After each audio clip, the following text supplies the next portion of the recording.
स्वधर्मपि चावेक्ष्य न विकम्पितुम् अर्हसि धर्म्यात् हि युद्धात् श्रेयः अन्यत् क्षत्रियस्य न विद्यते। इस श्लोक में भगवान श्री कृष्ण अर्जुन को आध्यात्मिक स्तर से व्यवहारिक स्तर पर लाते हैं। इससे पहले के श्लोकों में उन्होंने आत्मा की अमरता के बारे में बताया और अब वे अर्जुन के स्वधर्म व्यक्तिगत कर्तव्य की बातें कर रहे हैं। श्री कृष्ण कहते हैं कि यदि तुम इस युद्ध को केवल सगे संबंधियों की हत्या के रूप में देख रहे हो तो तुम गलत हो। तुम्हें इसे अपने कर्तव्य के रूप में देखना चाहिए। एक क्षत्रिय का स्वभाव और धर्म समाज की रक्षा करना और अन्याय के विरुद्ध लड़ना है। अपने धर्म का पालन करना ही सबसे बड़ी पूजा है।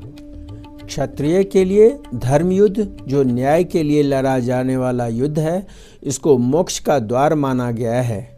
कृष्ण अर्जुन को समझा रहे हैं कि परिस्थिति ऐसी है कि शांति के सारे प्रयास विफल हो चुके हैं।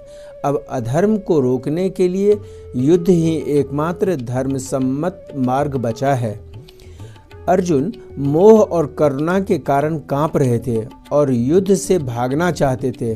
श्री कृष्ण कहते हैं कि अपने कर्तव्य पथ पर आगे बढ़ते समय डरना या हिचकिचाना एक वीर पुरुष को शोभा नहीं देता। तुम अपने पथ से विचलित न हो। इस श्लोक के माध्यम से यह संदेश दिया गया है कि व्यक्ति को अपनी सामाजिक और नैतिक जिम्मेदारियों से पीछे नहीं हटना चाहिए। अर्जुन के लिए उस समय युद्ध से भागना कायरता कहलाती, जबकि युद्ध लड़ना उनका धर्म था और यह क्षत्रियों का भी परम धर्म था।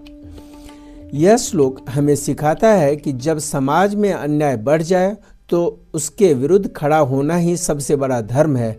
अपने निर्धारित कर्तव्यों का पालन करना ही व्यक्ति की वास्तविक उन्नति का मार्ग है।